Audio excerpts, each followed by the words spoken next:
The Moondrop Para. Let's talk about.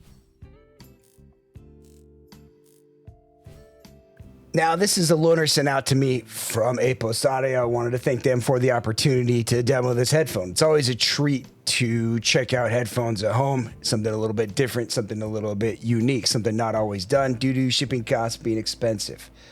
Let's get into the build quality. Now, I like the build quality of this. It has two sets of pads that come with this, and it has good ear depth. They fit well. Its build quality looks a little bit janky, but I think for its price, it's very appropriate. It's very clean feeling on your head. I like the strap of this and the comfort of this on my head a great deal.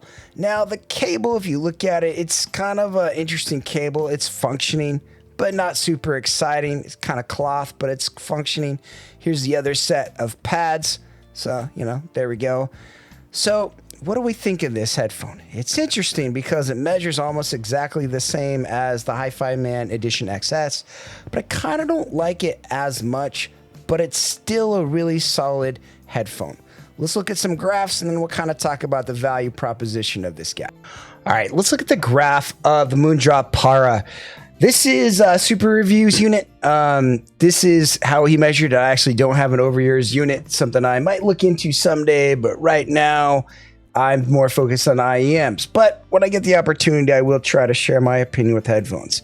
I think it's nice to have a good open back at times. So if you look at this graph, you'll notice it has a little bit rolled off bass. It has a little bit of upper mid, kind of a spike around 3K, which isn't too much to look at. I want to take a look at the Edition XS on Super Reviews graph, and we'll look at it on another person's graph here in a second. If you notice, like the Edition XS has, on this rig, a little bit more measured bass and a very similar kind of upper air and presence region and mid-treble region with quite a few differences. So let's go ahead and look at this on another person's graph, and we'll kind of talk about some things about this. This right here, we have the Hi-Fi Man Edition XS on Gadgetry Tech, and I really like both these reviewers. I think they both do a really good job.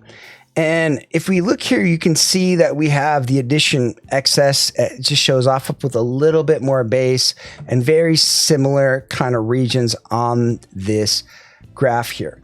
Now, these are different rigs, but it's interesting to note the same kind of trends. So if you're looking at a little bit more bass, you might be better off with the Hi-Fi Man Edition XS. Now, there are different pads. You have a hybrid pad and then the fenestrated pad. I like the hybrid pad better. I feel like it's a little bit less weird in the mids, and it's just a better overall tuned. And it's just something that I would go with personally is the hybrid pads. I think it does bass just a slightly bit better. It's just kind of something to note based on the spread of it. Another one that I wanted to look at is the Odyssey Maxwell. And if you notice, the Odyssey Maxwell has a little bit less of a treble peak, has a little bit more bass, not a ton, but I think, for me, the Odyssey Maxwell presents a really good value. It's really comfortable, and it has a lot of different pads that you can swap onto it with Deconi, with Wicked Cushion, and all different other brands having different cushions you can switch on the Maxwell.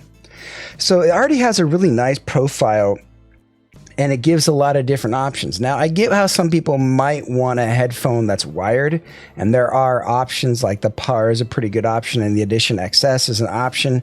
But I think you really have to know what you want. Do you need a mic? Do you want something where they're tethered to a desk, or you want something where you can kind of walk around a little bit?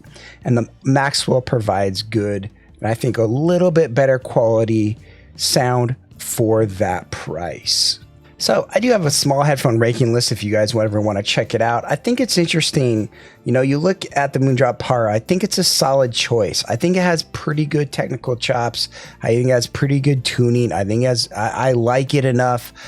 I kind of like the Edition XS better and the Maxwell better, but I can see how you would like it. It's really comfortable. It kind of has an interesting design. And it portrays sound in really, really nice, natural presentation.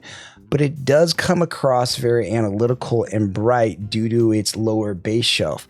So for me, I do like this headphone, but I wish it had a little bit more for what I personally would want out of something. And it's hard for me to justify it when there's other things that I think I personally would like better for that price. So right now, the headphone I probably would recommend would be the Hi-Fi Man Edition XS. It was around $500 a few years ago, and it's already come down quite a bit to like, $270, which is really an impressive price. I mean, the Moondrop Para, is around $250, and I think with those being so close, you might want to go one way or the other. And even if you look at the Maxwell, you can see that the Maxwell is only at $240, and I think the Maxwell is a better set. Obviously, it's not wired, and it has its own problems of being heavy, but you can replace the pads very easily on it, and it's a good thing to go. Like, personally, I think the Odyssey Maxwell is a great value and a really nice headphone, and it gives you some comfort and flexibility of being able to walk around your house and take it on the go as needed. So the Moondrop Para, is it good? I mean, it's okay. If you're looking for an analytical sound, if you're looking for something cheap that has reasonable build quality, I think this is a good way to go. I wanted to thank Apos for sending this out, Gadgetry Tech, and Super Reviews for letting me use their squigs. And, overall, I think this is a solid headphone. Personally, I find myself needing isolation in my house, and so I find something like the Maxwell, maybe something more I prefer, are IEMs. There's a lot of IEMs, I think, that are at around this price that I prefer to this. But I do think this is a nice headphone. It sounds good. It's, has different comfort options, and it's really comfortable and easy to use. Thanks for watching my video. If you guys have any questions or comments, leave them in the comments below, and I hope you guys have a great day. Bye-bye. You're still here. It's over. Go home. Go watch another IEM video. It's done. That's the entire video. What more do you want?